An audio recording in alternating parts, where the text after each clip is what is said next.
Jadi challengers kali ini mereka mempunyai 3 kali ya ruang explore. Nah yang pertama mereka kemarin punya ruang di mana mereka ada waktu untuk mengeksplor Mangkunegaran ya. Yang kedua ketika mereka sudah membuat sebuah perspektif atau ide gitu ya, dan mereka harus memvalidasi tentang ide ataupun tentang bisnis yang akan mereka mau buat ya, based on eksplorasi di Mangkunegaran tadi yang disebut dengan market validasi. Nah yang ketiga akhirnya mereka diadakan juga ruang ya untuk bisa berdiskusi ya tentang budaya dan bisnis dengan workshop bersama Iwan Tirta. Seringkali batik itu lebih seperti komoditas ya kan, dijual murahan. Nah, tapi this is not how we see it gitu. Kita lihat bahwa Indonesia itu juga bisa menghadirkan produk luxury loh gitu dari dalam bentuk seni. Nah, jadi yang kita lakukan, kita buat demand, kita mengangkat batik jadi produk yang bernilai tinggi. Kita juga akhirnya menciptakan lapangan pekerjaan, sustainable economy ya, lapangan pekerjaan untuk sampai saat ini sekitar 660 pembatik yang bersama-sama kami.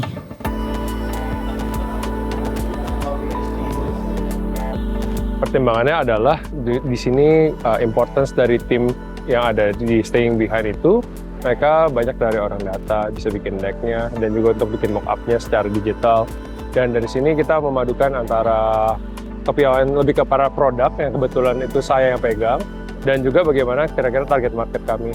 Soalnya dari target market kalau misalnya nggak benar-benar dipahami, orang bertanya, ntar akhirnya jadi kayak baca skrip. Nah, itulah yang akhirnya saya tadi coba lagi di lapangan, mencoba untuk memberikan angle lain ketika bertanya.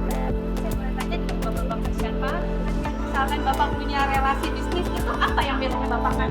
Karena saya orangnya cukup cerewet, ya. Jadi dan menurutku untuk validasi pasar itu diperlukan orang yang bisa menggali informasi lebih dalam. Aku susah menjelaskan dengan kata-kata, tapi memang untuk validasi pasar, untuk kita mengetahui perspektif dari konsumen yang akan kita pakai, ya memang harus orang yang pintar ngomong sih.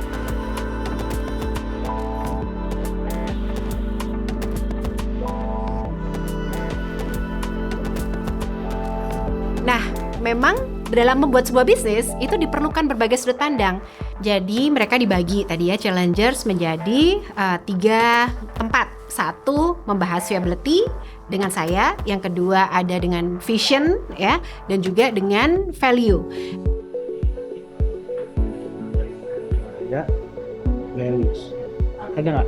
Ini rasa tepung kambing, Aku tadi nekanin ke para challengers, buat aku vision itu adalah antara fondasi dan juga future dalam menjalankan sebuah usaha dalam konteks ini. Karena kita cukup sulit nih menentukan. Karena apa?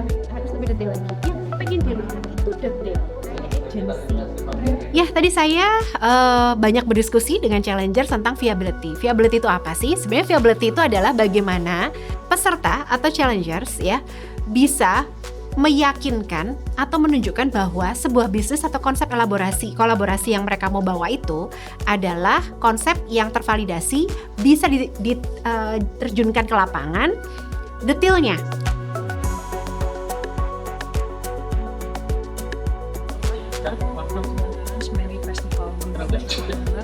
Acara yang sekarang terjadi itu biasa di bulan apa, yang ada itu apa. Para challengers itu belum bisa mengkaitkan makna dari value yang akan mereka sampaikan. Ya, mereka itu sekedar ngelihat headline, kemudian mereka berusaha mengelaborasikan kepada sebuah produk ya. Bisa berupa jasa, bisa berupa produk merchandise gitu. Tapi why-nya mereka nggak terjawab. Jadi secara value yang mereka mau berikan dari value-nya Mangkunegaran itu nggak nyampe. Jadi kita tuh mau punya dua harga gitu. Tapi setelah digabung, flow-nya jadi sedikit berantakan karena yang bagian vision-nya kita semangat, tapi mulai ke tengahnya di badannya itu kita mulai ritmenya menurun. Nah mungkin ya itu kita harus nyelarasin ritme kita sih, entah kita yang harus turunin sedikit dan kita samain flow-nya. Jujur sebenarnya tadi kita udah coba untuk menyampaikan pesan yang kita dapat dari hasil coaching dengan Coach Adando, terutama di bagian poin-poin besarnya. Sebenarnya emang kebetulan Coach Adando juga udah ngasih PR yang banyak banget sebenarnya untuk kita. Cuma emang balik lagi ya, kita di sini berpacu dengan waktu. Ceritanya mesti lebih. Cerita Mangkunegaranya nggak keluar. Kita kan bisa dibilang dalam satu tim itu banyak kepala ya hitungannya. Jadi lebih ke terang-terangan masih beberapa kita agak miss aja sih. Soalnya kan masing-masing orang ada bawa konsepan sendiri-sendiri, sehingga dari segi siapa yang mengomando itu masih agak sedikit miss gitu sih. Meskipun menurutku tim kita insya Allah sudah lumayan lah kita memaksimalkan kontribusi yang kita berikan di masing-masingnya kita.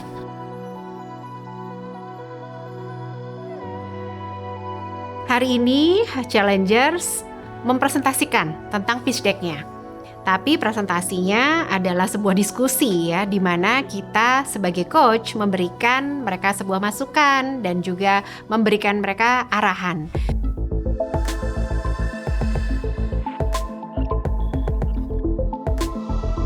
Untuk mewujudkan Mangkunegara sebagai salah satu warisan yang bisa nanti membantu untuk membentuk masa depan sekaligus memberdayakan masyarakat-masyarakat lokal yang ada di sekitaran Mangkunegara. Kami juga akan memasukkan kids activities dalam rangkaian acaranya. Dan ini akan menjadi sebuah event besar di mana berjudul Prana Mangkunegaran. Dan berikut ini adalah tiket berdasarkan validation market yang sudah kami kerjakan. Padahal kalian terbiasa pitching, terus bikin deck buat kami kayak begini ya, malu-maluin dong. Ini kita ngomongin teknis banget ya. Terus dijatah lagi ngomongnya slide mana. Makanya tadi value yang dimaksud Mas Arif nggak akan kena. Karena teman-teman sibuk persis yang dibilang sama Mas Tio. Yang penting part gua selesai. Kayaknya tuh tadi menurut Coach Jupaka, waktu pitch usaha aku sendiri tuh slide-nya tuh menurut dia bagus. Tapi kenapa pas aku masuk ke grup, kok aku kayak ngebiarin tanda kutip slide deck kelompok kita kayak gitu. Tapi kita udah do our best juga sih, mungkin ya itu pendapat coach aja. Ketika kami mengangkat brand ini membuat satu sustainability di mana kami mengangkat warisan budaya Mangkunegara untuk tetap jaya. Dan di titik inilah brand kita hadir sebagai budaya yang otentik namun dikemas modern dan premium. Dari peluang kolaborasi, kita menemukan ekosistem kolaborasi. Yaitu dengan aktivasi brand dengan satu storyline yang kuat. Modal investasi yang dibutuhkan akan sebesar kurang lebih 1,6 M. Untuk menjaga kolaborasi, kita membutuhkan tangan-tangan yang peduli dan mau meningkatkannya. Ujung-ujungnya tuh cuma diplastikin lah, nanti ditaruh di tempat yang lebih premium tapi nggak kebeli-beli orang. Karena tadi gathering kalian terhadap anak mudanya jadi nggak kena, turis megangnya jadi nggak kena. Karena tadi brand activation-nya disampaikan di satu orang, tapi juga sangat low. Jadi kita juga kayak, gimana nih, sekuat apa sih kekuatan produknya sendiri? Meskipun dia tidak menjelaskan perihal vision-nya, tapi dia punya energi dan punya depth penjelasan atau alasan perihal kenapa dia tertarik sama Mangkunegaran dan bagaimana dia exciting untuk mengolah sebuah produk. So that energy akhirnya terbentuk pas presentasi dengan semua coach tadi, terasa bahwa dia yang paling paling punya konteks dan akhirnya bisa memberikan positive feedback dari para coaches gitu.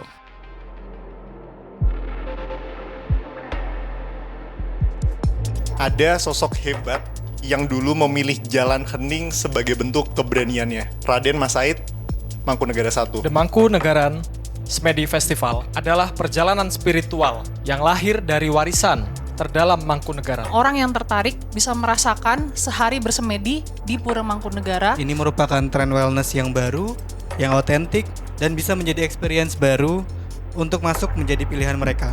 Kalian nggak bisa nunjukin value-nya apa.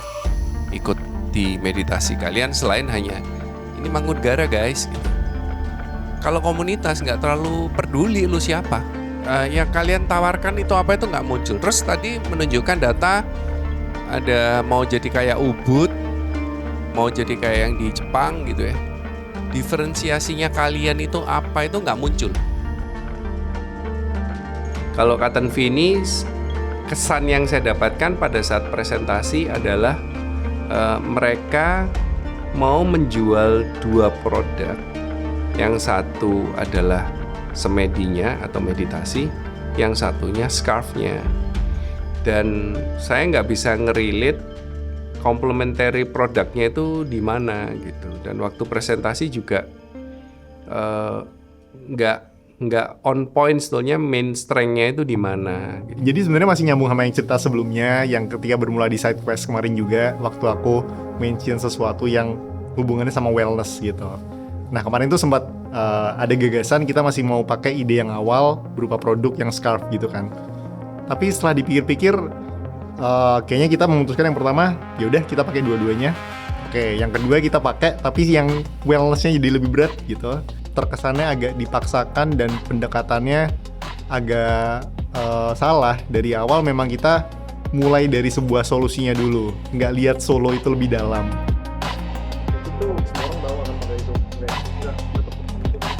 Dapat feedback yang sangat baik. Kayaknya kita perlu masukkan ini deh ke aspek ini. Tapi jalurnya kan masih ada pro kontra. Again kerja tim. Jadi pro kontra untuk kita mau berusaha menyeimbangkan kedua-duanya gitu. 3 hari, 3 kali pivot, 3 kali ganti deck gitu. Jujur untuk proses bikinnya sangat panjang sih. Kayaknya di hari ini itu kita ada 3 iterasi desain deck ya. Yang mana terang-terangan jujur kita sekarang lagi sedikit pivoting, yang sebelumnya kayak kita ada jual craft dan lain sebagainya, sekarang benar-benar fokus di meditasi ya, kayak semacam semedi. Betul, kayak kita pivot di 3-4 kalian deh beberapa hari ini. Jadi kayak kalau kata teman-teman tadi biasanya kan kita agile. Nah ini agile deh, kayak gile banget. Apanya tackle tuh kan kayak kejar-kejaran sama slide-nya itu. Ini adalah hasil terbaik yang udah kita usahakan hari ini, karena ya balik lagi kita ngerjain ini gak cuma hari ini tapi dari kemarin dan sampai begadang juga gitu.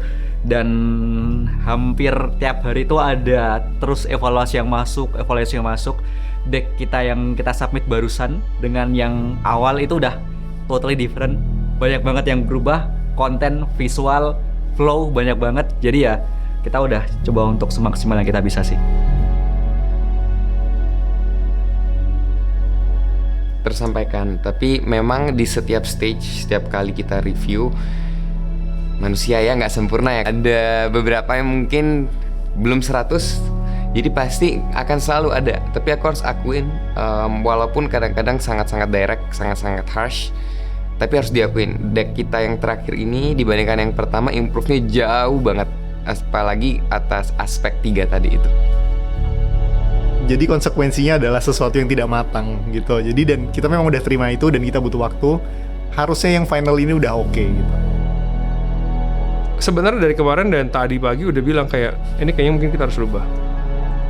Ada yang bilang tapi udah terlambat. Sampai akhirnya kita sekarang gimana pun juga kita harus fokus di satu. Jangan kepecah dua. Karena kita harus go deep ya. Kita mau ngomongin produk, kita mau ngomongin experience juga. Dua-duanya itu bukan something yang easy untuk dijalankan. So ya. Fokus salah satu, tapi bukan masalah untuk kalau tidak memenangkan kompetisinya dan ronde ini, ya jangan masukin situ. Sesederhana itu sih buat saya. Dan ya, may the best idea, may the best eksekusi wins. Harapan saya, ketika mereka tadi sudah menerima begitu banyak masukan, mereka bisa mengosongkan ego masing-masing secara individu. Yang menjadi team player juga menjadi team player, yang memang harus menjadi leader dan dipercaya juga melaksanakan tugasnya, bisa memimpin grupnya. Dan tentunya harapannya adalah bagaimana budaya dan ekonominya ketika mereka taruh di dalam sebuah pitch deck dan presentasi mereka besok itu bisa dibungkus dengan apik dan bisa dipresentasikan, dan tentunya impact-nya bisa maksimal.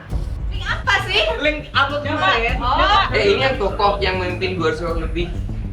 Nih, Kemangkunegaran logo katanya nggak boleh sejajar. Kan linknya.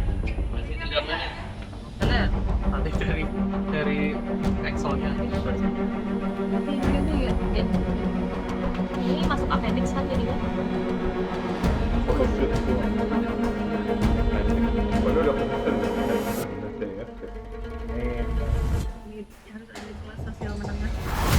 gimana yang melawan VOC jangan masukin itu, ganti kata-katanya. Biarin aja. Aku ganti aja history. Nah, history aja. Udah, klik ya.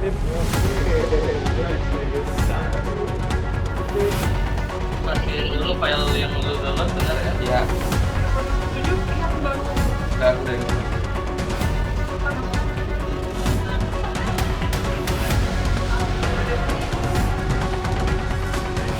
Satu, dua, tiga. Tantangan tidak berhenti di sini. Setelah melalui rangkaian uji kemampuan dan kolaborasi, perjalanan mereka kembali dipertaruhkan di hadapan Dewan Komisioner. Di tahapan ini, setiap keputusan, setiap strategi, dan setiap nilai yang mereka pegang akan diuji. 10 menit bukan waktu yang lama. Tapi ketika 10 menit bisa dideliver dengan baik, semoga bisa mendapatkan hasil ataupun kolaborasi yang mereka harap. Salam diplomat, kami dari Katonvi, siap bikin gebrakan. Ada sedikit kayak something is missing di pemahaman culture future yang ada di deck ini. Kayaknya kurang digambarkan ya. Ini kayak semuanya adalah too good to be true gitu.